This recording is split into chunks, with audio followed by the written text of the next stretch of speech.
This week on GamePron News, it's all about the ups and downs that are the current state of the PlayStation Network. It started the week on a high, but it hasn't stopped tumbling since. We've also got details on the great work that both PopCap Games and Blizzard Entertainment have been doing for charity, information about just what trouble The Witcher 2 got into with the Australian censors, and congratulations are in order for the indie developers of Flight Control, who have just been snapped up by Electronic Arts.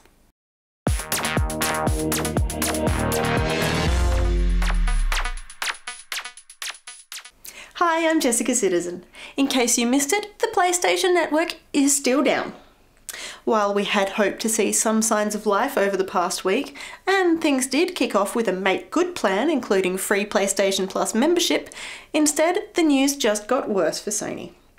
Early in the week, Sony confirmed that it had taken down the Sony Online Entertainment services, including servers for EverQuest, DC Universe Online and Star Wars Galaxies, as part of the investigation into the unauthorized intrusion that took down the PlayStation Network and Curiosity services. Soon after that was made public, the company sheepishly admitted that nearly 25 million PC accounts may have been breached. That included nearly 13,000 customer credit card numbers, and Sony also confessed that this attack occurred before the one detected on the PlayStation Network. Don't panic though, that particular database was outdated and contained information from 2007. Sony has insisted that only 900 of the potentially stolen cards are still active today. The company has also announced that there is no evidence that their main credit card database has been compromised, claiming it is in a completely separate and secured environment. Since then, Sony has been in hot water with no signs of cooling down. Both the Australian and United States governments have started asking questions and drafting laws to avoid a repeat of this sort of behaviour. The company's chairman, president and CEO, Sir Howard Stringer, has written to PlayStation Network and Curiosity members, personally apologising for the incident now known as PSN Gate. He's assured everybody that Sony is working very hard to restore all services and to ensure security in the future. That's good because we're hearing that the Japanese hardware giant ignored reports of server vulnerability, running old and unpatched Apache software which had no firewalls installed. We're hoping that's a thing of the past. And we're also hoping that the rumoured third attack on Sony servers, allegedly scheduled for this weekend, doesn't come to fruition. It's not been revealed just who is threatening the company, but hacktivist group Anonymous has repeatedly claimed innocence on the most recent attacks, despite being quite vocal in its disdain for the company and the organisation of those extended denial of service campaigns on various related sites late last month. On to happier news now though, it was a big week for getting video games involved with charities. Seattle leukemia patient Owen Weinert has always wanted to be a video game designer, and now PopCap Games and the Make-A-Wish Foundation have helped him out a little. Owen was invited to the PopCap studios over a number of weeks where he described precisely the game he had in mind, a real-time strategy game where you play as a base commander fending off the dreaded Flamians.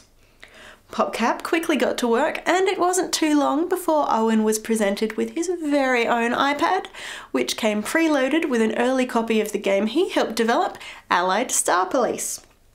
Making Owen smile even bigger though is the news that PopCap are planning to release Allied Star Police onto the worldwide App Store in the coming months, with all proceeds going from the game to Make-A-Wish directly.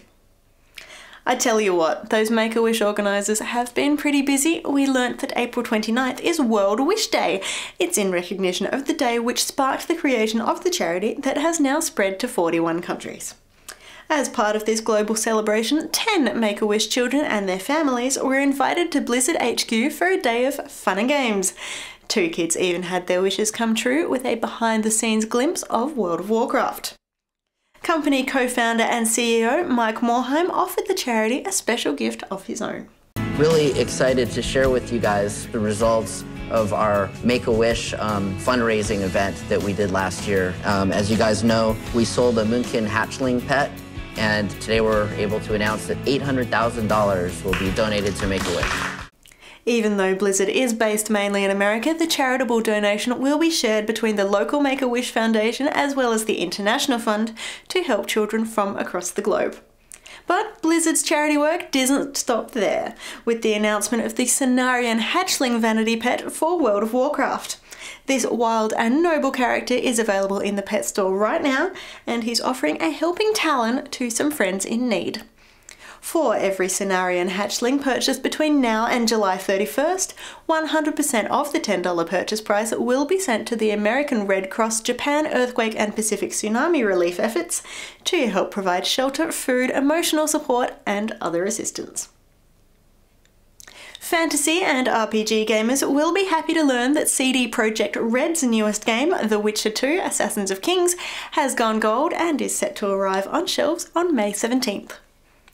If you're an Australian gamer, you should be extra happy, as the local publisher had to jump through all manner of hoops to make sure the game could appear on your shores.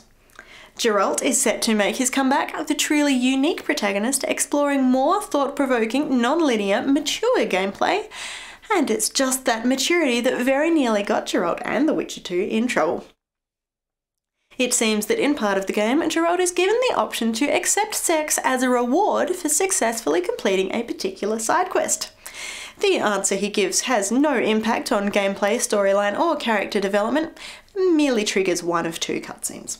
However, in Australia, the laws state that sex cannot be used as a reward, and it was this gameplay element that nudged the title over the maximum MA15+ classification. For a brief period, the game was actually refused classification, effectively banned, until the developers got out their red pens, removing the option and making Geralt's choice for him. He declines the offer, in case you hadn't guessed. The change only applies to the Australian version of the game, and we're reassured that there is still plenty of sex, drugs, and violence in store for Geralt, now that he's not receiving any as a reward for his actions. Still in Australia, one of the country's most popular developers, Firemint, creators of smash hit iPhone games Flight Control and Real Racing, has confirmed that it will soon become part of the Electronic Arts empire as soon as an acquisition deal is finalised for an undisclosed sum. The new deal means there are now 3 Electronic Arts studios based in Melbourne, with the 60-person team at Firemint bringing a proven powerhouse of creative talent to EA Interactive.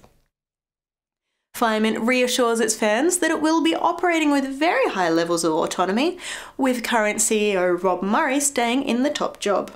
The easiest way to sum it all up is business as usual, he says, which doesn't mean he's revealing any plans just yet, merely hinting that people will be pleasantly surprised. Till next week, I'm Jessica Citizen, and this is GamePron News.